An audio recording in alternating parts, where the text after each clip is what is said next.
Kasama sa bakasyon lagi ang Habiyahe Hammock. Ganda rito!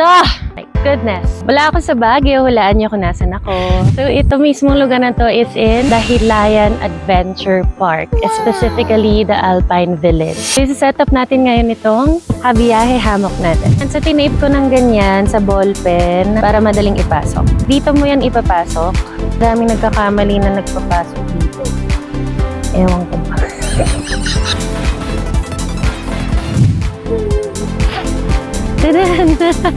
Kasama sa bakasyon lagi ang Habiyahe Hammock.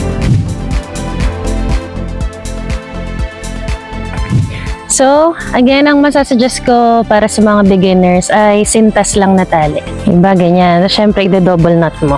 Makapit siya na ganyan. Talagang built siya for that. Pero kung camper ka talaga, masasuggest ko mag-upgrade ka to 3-hugger straps para meron kang extender. Tapos syempre, carabiner. Okay. So kapag nagsisetup ka, hindi talaga smooth na alam mo agad yung distance. Talagang magta-trial and error ka. Tapos bago ka sumakay, body weight test mo muna katulad nito.